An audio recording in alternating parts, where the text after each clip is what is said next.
गं हुं श्रीगणेशाय स्वाहा पातु मस्तकम् द्वात्रिंशक्षरो मन्त्रो ललाटं मे सदावतु ॐ ह्रीं श्रीं गमति वै सततं पातु लोचने तालुकं पातु विघ्नेश सततं च धरातले ॐ ह्रीं श्रीं क्लीं इति परं सततं पातु नासिके ॐ गौं गं शूर्पकर्णकाय स्वाहा पात्वधरो मम दन्तांष्टतालुके जिह्वां पातु मे षोडशाक्षरः ॐ लं श्रीं लम्बोदराय ते स्वाहा गण्डौ सदावतु क्लीं ह्रीं विघ्ननाशाय स्वाहा कर्णौ सदावतु श्रीं गं गजानायेति स्वाहा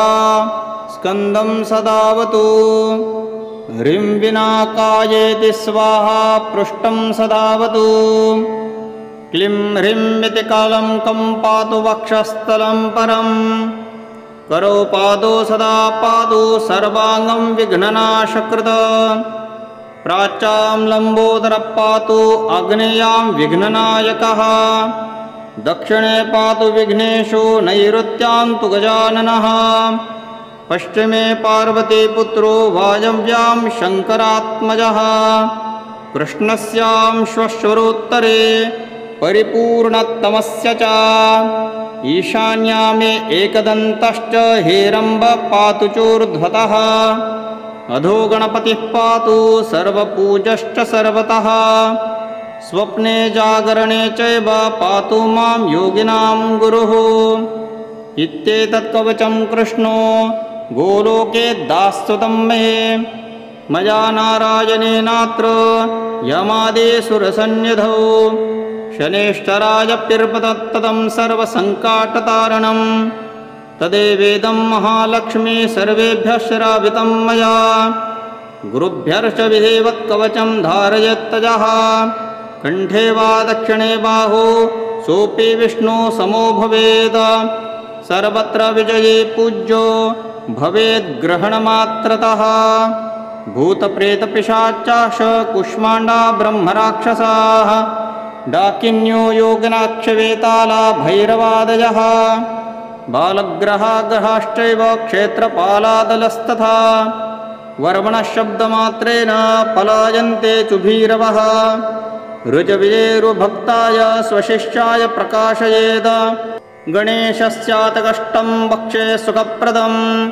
यत्पाठकं स्वयं कृष्णो गणेशवाति सर्वदा ॐ नमो नमस्त्वानान्ताय शिवतत्त्वाय ते नमः ॐ नमः कृष्णरूपाय शैलजाय नमो नमः ॐ नुरुद्धिप्रियाय सत्त्वसां सत्तये नमः ॐ नमः पिण्डरूपाय स्तनञ्चिन्ताय ते नमः ॐ नमः सिद्ध्यधिष्ठाय सर्वविद्याय ते नमः ॐ नमो गौरपुत्राय मात्राज्ञानाय ते नमः ॐ नमो स्वस्त्यक्षपित्रे पितृशस्त्याय ते नमः ॐ स्कन्धरूपाय कर्णानजाय ते नमः ॐ नमः शिवपुत्राय सर्वपूज्याय ते नमः नमश्चार्यच्चार्याय लिङ्गदाये नमो नमः नमो विघ्ननाशाय मूषकासीने नमः नमो हेतिलाभाय चिरञ्जीवाय ते नमः नमो दिव्यवर्षाय भव्यवर्मये ते नमः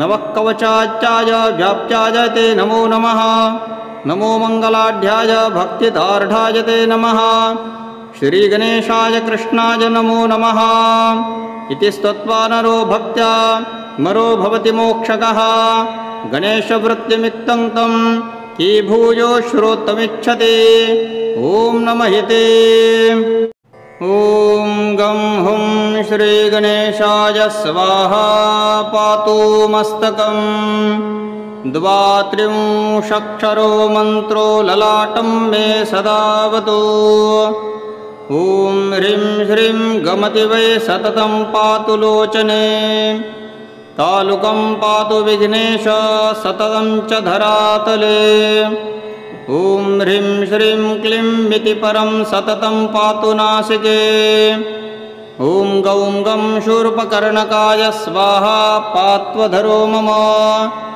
दन्तांष्टतालुके जिह्वां पातु मे षोडशाक्षरः ॐ लं श्रीं लम्बोदराय ते स्वाहा गण्डौ सदावतु क्लीं ह्रीं विघ्ननाशाय स्वाहा कर्णौ सदावतु श्रीं गं गजानायेति स्वाहा स्कन्दं सदावतु ह्रीं विनाकायेति स्वाहा पृष्ठं सदावतु क्लीं ह्रीं इति कालं कं पातु वक्षस्थलं परं करो पादो सदा पादु सर्वाङ्गं विघ्ननाशकृत प्राच्यां लम्बोदरः पातु आग्नेयां विघ्ननायकः दक्षिणे पातु विघ्नेषु नैऋत्यां तु गजाननः पश्चिमे पार्वतीपुत्रो वायव्यां शङ्करात्मजः कृष्णस्यां श्वश्वरोत्तरे परिपूर्णतमस्य च ईशान्यामे एकदन्तश्च हेरम्ब पातु चोर्ध्वतः अधो गणपतिः पातु सर्वपूजश्च सर्वतः स्वप्ने जागरणे चैव पातु मां योगिनां गुरुः इत्येतत्कवचं कृष्णो गोलोके दास्यतं मे मया नारायणेनात्र यमादेशुरसन्निधौ शनेश्चरायप्यर्पतत्तदं सर्वसङ्कटतारणं तदेवेदं महालक्ष्मी सर्वेभ्यः श्रावितं मया गुरुभ्यश्च विधेवत्कवचं धारयत्तजः कण्ठे वा दक्षिणे बाहु सोऽपि विष्णु समो भवेत् सर्वत्र विजये पूज्यो भवेद्ग्रहणमात्रतः भूतप्रेतपिशाचाश कुष्माण्डा ब्रह्मराक्षसाः डाकिन्यो योगिनाक्षवेताला भैरवादयः बालग्रहाग्रहाश्चैव क्षेत्रपालादलस्तथा वर्मणशब्दमात्रेण पलायन्ते चुभीरवः ऋजविजेरुभक्ताय स्वशिष्याय प्रकाशयेत् गणेशस्यातकष्टं वक्षे सुखप्रदं यत्पाठकं स्वयं कृष्णो गणेशवाति सर्वदा ॐ नमो नमस्त्वानान्ताय शिवतत्त्वाय ते नमः ॐ नमः कृष्णरूपाय शैलजाय नमो नमः ॐ नूरद्धिप्रियाय सत्त्वसां सत्तये नमः ॐ नमः पिण्डरूपाय स्तनञ्चिन्ताय ते नमः ॐ नमः सिद्ध्यधिष्ठाय सर्वविद्याय ते नमः ॐ नमो गौरपुत्राय मात्राज्ञानाय ते नमः ॐ नमो स्वस्त्यक्षपित्रे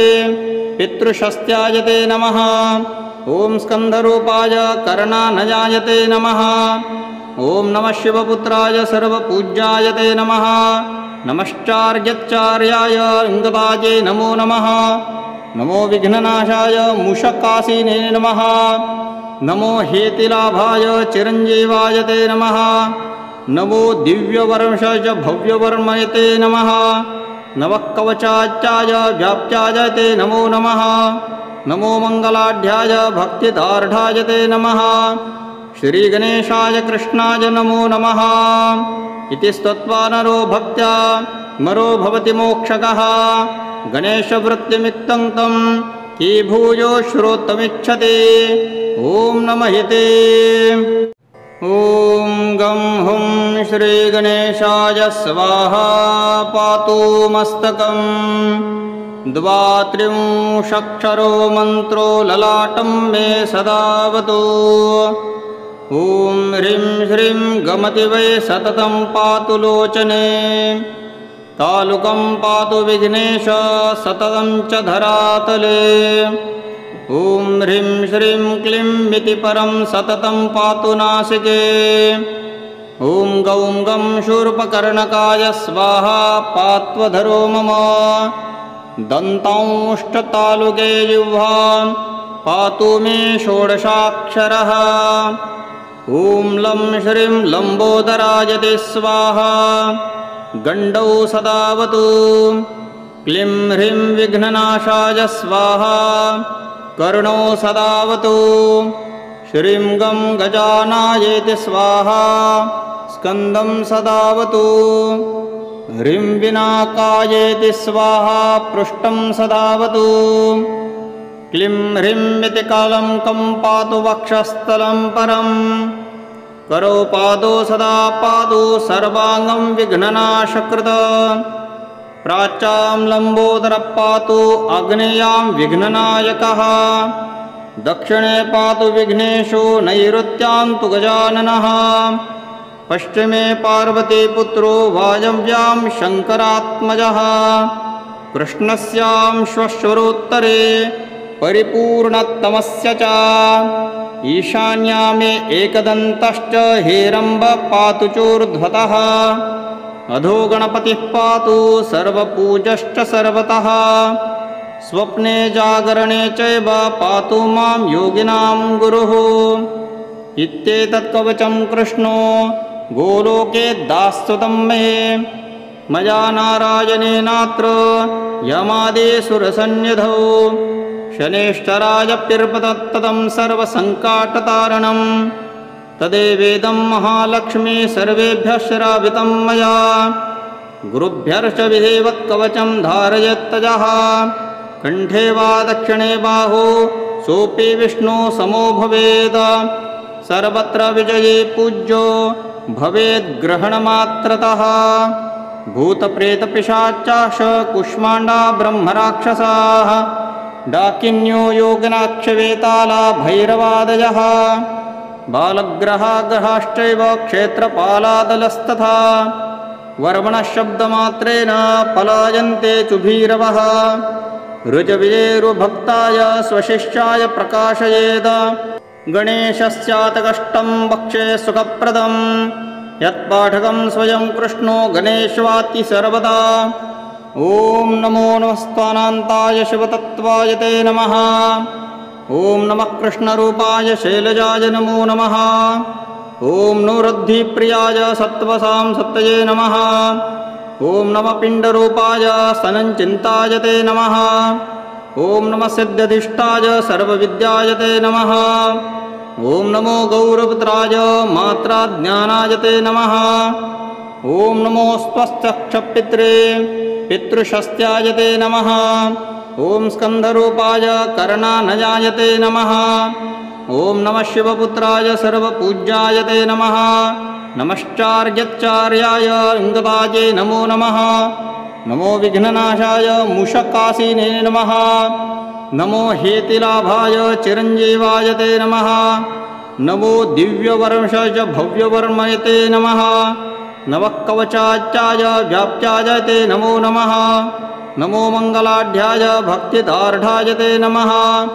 श्रीगणेशाय कृष्णाय नमो नमः इति स्तुत्वा नरो भक्त्या मरो भवति मोक्षकः गणेशवृत्तिमित्तं तं की भूयो श्रोतुमिच्छति ॐ नमः ते ॐ गं हुं श्रीगणेशाय स्वाहा पातु मस्तकं द्वात्रिंशक्षरो मन्त्रो ललाटं मे सदावतु ॐ ह्रीं श्रीं गमति वै सततं पातु लोचने तालुकं पातु विघ्नेश सततं च धरातले ॐ ह्रीं श्रीं क्लीं इति परं सततं पातु नासिके ॐ गौं गं शूर्पकर्णकाय स्वाहा पात्वधरो मम दन्तांष्टतालुके जिह्वां पातु मे षोडशाक्षरः ॐ लं श्रीं लम्बोदराय ते स्वाहा गण्डौ सदावतु क्लीं ह्रीं विघ्ननाशाय स्वाहा कर्णौ सदावतु श्रीं गं गजानायेति स्वाहा स्कन्दं सदावतु ह्रीं विनाकायेति स्वाहा पृष्ठं सदावतु क्लीं ह्रीं इति कालं कं पातु वक्षस्थलं परम् करो पादो सदा पादु सर्वाङ्गं विघ्ननाशकृत प्राच्यां लम्बोदरः पातु आग्नेयां विघ्ननायकः दक्षिणे पातु विघ्नेशो नैऋत्यां तु गजाननः पश्चिमे पार्वतीपुत्रो वायव्यां शङ्करात्मजः कृष्णस्याश्वश्वरोत्तरे परिपूर्णतमस्य च ईशान्या मे एकदन्तश्च हेरम्ब पातु चोर्ध्वतः अधो गणपतिः पातु सर्वपूजश्च सर्वतः स्वप्ने जागरणे चैव पातु मां योगिनां गुरुः इत्येतत्कवचं कृष्णो गोलोके दास्यतं मे मया नारायणेनात्र यमादेशुरसन्निधौ शनेश्चरायप्यर्पतत्तदं सर्वसङ्कटतारणं तदेवेदं महालक्ष्मी सर्वेभ्यः श्रावितं मया गुरुभ्यश्च विधेवत्कवचं धारयत्तजः कण्ठे वा दक्षिणे बाहु सोऽपि विष्णु समो भवेत् सर्वत्र विजये पूज्यो भवेद्ग्रहणमात्रतः भूतप्रेतपिशाचाश कुष्माण्डा ब्रह्मराक्षसाः डाकिन्यो योगिनाक्षवेताला भैरवादयः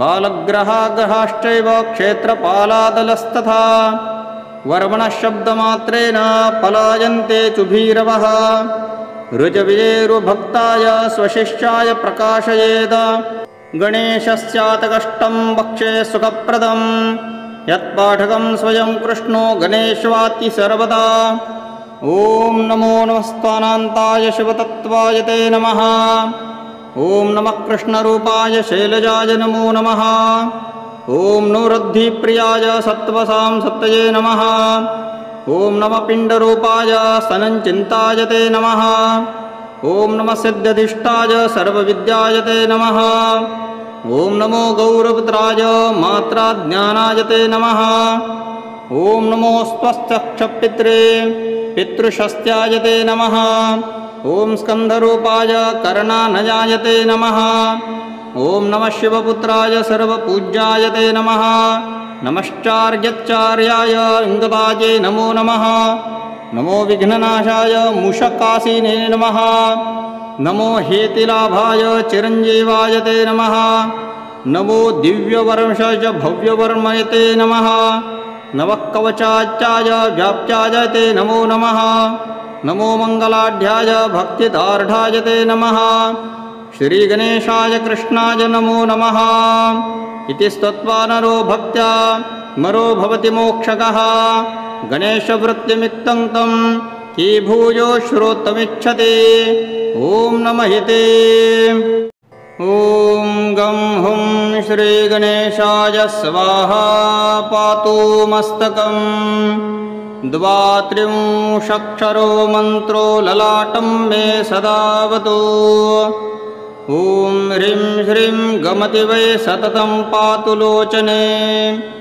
तालुकं पातु विघ्नेश सततं च धरातले ॐ ह्रीं श्रीं क्लीं इति परं सततं पातु नासिके ॐ गौं गं शूर्पकर्णकाय स्वाहा पात्वधरो मम दन्तांष्टतालुके जिह्वां पातु मे षोडशाक्षरः ॐ लं श्रीं लम्बोदराय ते स्वाहा गण्डौ सदावतु क्लीं ह्रीं विघ्ननाशाय स्वाहा कर्णौ सदावतु श्रीं गं गजानायेति स्वाहा स्कन्दं सदावतु ह्रीं विनाकायेति स्वाहा पृष्ठं सदावतु क्लीं ह्रीं इति कालङ्कं पातु वक्षस्थलं परं करो पादो सदा पादु सर्वाङ्गं विघ्ननाशकृत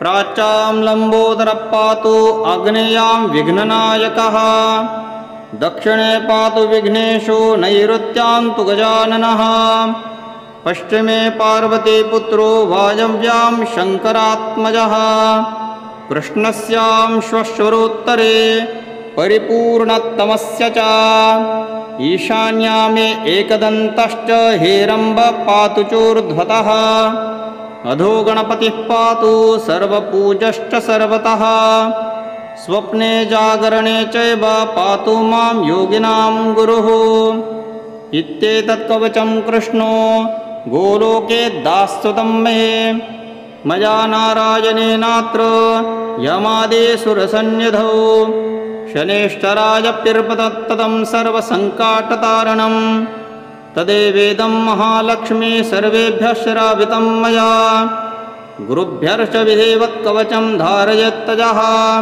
कण्ठे वा दक्षिणे बाहु सोऽपि विष्णु समो भवेत् सर्वत्र विजये पूज्यो भवेद्ग्रहणमात्रतः भूतप्रेतपिशाचाश कुष्माण्डा ब्रह्मराक्षसाः डाकिन्यो योगिनाक्षवेताला भैरवादयः बालग्रहाग्रहाश्चैव क्षेत्रपालादलस्तथा वर्मणशब्दमात्रेण पलायन्ते चुभीरवः ऋजविजेरुभक्ताय स्वशिष्याय प्रकाशयेत् गणेशस्यातकष्टं वक्षे सुखप्रदं यत्पाठकं स्वयं कृष्णो गणेशवाति सर्वदा ॐ नमो नमस्त्वानान्ताय शिवतत्त्वाय ते नमः ॐ नमः कृष्णरूपाय शैलजाय नमो नमः ॐ नुरुद्धिप्रियाय सत्त्वसां सत्तये नमः ॐ नमः पिण्डरूपाय स्तनञ्चिन्ताय ते नमः ॐ नमः सिद्ध्यधिष्ठाय सर्वविद्याय ते नमः ॐ नमो गौरपुत्राय मात्राज्ञानाय ते नमः ॐ नमो स्वस्त्यक्षपित्रे पितृशस्त्याय ते नमः ॐ स्कन्धरूपाय कर्णानयाय ते नमः ॐ नमः शिवपुत्राय सर्वपूज्याय ते नमः नमश्चार्यच्चार्याय लिङ्गदाये नमो नमः नमो विघ्ननाशाय मूषकासीने नमः नमो हेतिलाभाय चिरञ्जीवाय ते नमः नमो दिव्यवर्मशाय भव्यवर्मय ते नमः नमः कवचाच्चाय व्याप्त्याय ते नमो नमः नमो मङ्गलाढ्याय भक्तिदार्ढाय ते नमः श्रीगणेशाय कृष्णाय नमो नमः इति स्तुत्वा नरो भक्त्या मरो भवति मोक्षकः गणेशवृत्तिमिक्तं तं की भूयो श्रोतुमिच्छति ॐ नमः ते ॐ गं हुं श्रीगणेशाय स्वाहा पातु मस्तकम् द्वात्रिंशक्षरो मन्त्रो ललाटं मे सदावतु ॐ ह्रीं श्रीं गमति वै सततं पातु लोचने तालुकं पातु विघ्नेश सततं च धरातले ॐ ह्रीं श्रीं क्लीं इति परं सततं पातु नासिके ॐ गौं गं शूर्पकर्णकाय स्वाहा पात्वधरो मम दन्तांष्टतालुके जिह्वां पातु मे षोडशाक्षरः ॐ लं श्रीं लम्बोदराय ते स्वाहा गण्डौ सदावतु क्लीं ह्रीं विघ्ननाशाय स्वाहा कर्णौ सदावतु श्रीं गं गजानायेति स्वाहा स्कन्दं सदावतु ह्रीं विनाकायेति स्वाहा पृष्ठं सदावतु क्लीं ह्रीं इति कालङ्कं पातु वक्षस्थलं परं करो पादो सदा पादु सर्वाङ्गं विघ्ननाशकृत प्राच्यां लम्बोदरः पातु आग्नेयां विघ्ननायकः दक्षिणे पातु विघ्नेशो नैऋत्यां तु गजाननः पश्चिमे पार्वतीपुत्रो वायव्यां शङ्करात्मजः कृष्णस्यां श्वश्वरोत्तरे परिपूर्णतमस्य च ईशान्यामे एकदन्तश्च हेरम्ब पातु चोर्ध्वतः अधो गणपतिः पातु सर्वपूजश्च सर्वतः स्वप्ने जागरणे चैव पातु मां योगिनां गुरुः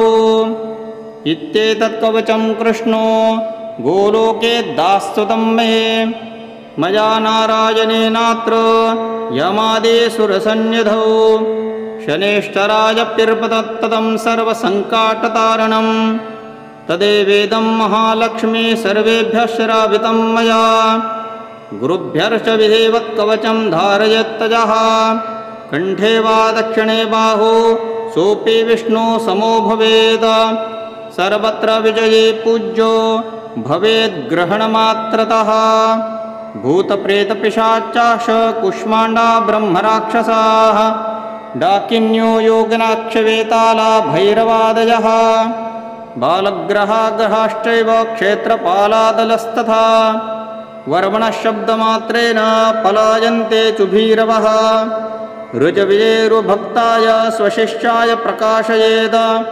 गणेशस्यातकष्टं वक्षे सुखप्रदं यत्पाठकं स्वयं कृष्णो गणेशवाति सर्वदा। ॐ नमो नमस्त्वानान्ताय शिवतत्त्वाय ते नमः। ॐ नमः कृष्णरूपाय शैलजाय नमो नमः। ॐ नूरद्धिप्रियाय सत्त्वसां सत्तये नमः। ॐ नमः पिण्डरूपाय स्तनञ्चिन्ताय ते नमः। ॐ नमः सिद्ध्यधिष्ठाय सर्वविद्याय ते नमः। ॐ नमो गौरपुत्राय मात्राज्ञानाय ते नमः। ॐ नमो स्वस्त्यक्षपित्रे पितृशस्त्याय ते नमः। ॐ स्कन्धरूपाय कर्णानजाय ते नमः। ॐ नमः शिवपुत्राय सर्वपूज्याय ते नमः। नमश्चार्यच्चार्याय लिङ्गदाये नमो नमः। नमो विघ्ननाशाय मूषकासीने नमः। नमो हेतिलाभाय चिरञ्जीवाय ते नमः। नमो दिव्यवर्मशाय भव्यवर्मय ते नमः। नमः कवचाच्चाय व्याप्त्याय ते नमो नमः। नमो मङ्गलाढ्याय भक्तिदार्ढाय ते नमः। श्रीगणेशाय कृष्णाय नमो नमः। इति स्तुत्वा नरो भक्त्या मरो भवति मोक्षकः। गणेशवृत्तिमिक्तं तं की भूयो श्रोतुमिच्छति। ॐ नमः ते। ॐ गं हुं श्रीगणेशाय स्वाहा पातु मस्तकम्। द्वात्रिंशक्षरो मन्त्रो ललाटं मे सदावतु। ॐ ह्रीं श्रीं गमति वै सततं पातु लोचने। तालुकं पातु विघ्नेश सततं च धरातले। ॐ ह्रीं श्रीं क्लीं इति परं सततं पातु नासिके। ॐ गौं गं शूर्पकर्णकाय स्वाहा पात्वधरो मम। दन्तांष्टतालुके जिह्वां पातु मे षोडशाक्षरः। ॐ लं श्रीं लम्बोदराय ते स्वाहा गण्डौ सदावतु। क्लीं ह्रीं विघ्ननाशाय स्वाहा कर्णौ सदावतु। श्रीं गं गजानायेति स्वाहा स्कन्दं सदावतु। ह्रीं विनाकायेति स्वाहा पृष्ठं सदावतु। क्लीं ह्रीं इति कालङ्कं पातु वक्षस्थलं परम्। करो पादो सदा पादो सर्वाङ्गं विघ्ननाशकृत। प्राच्यां लम्बोदरः पातु आग्नेयां विघ्ननायकः।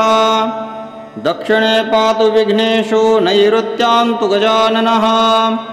पश्चिमे पार्वतीपुत्रो वायव्यां शङ्करात्मजः। कृष्णस्यां श्वश्वरोत्तरे परिपूर्णतमस्य च। ईशान्यामे एकदन्तश्च हेरम्ब पातु चोर्ध्वतः। अधो गणपतिः पातु सर्वपूजश्च सर्वतः।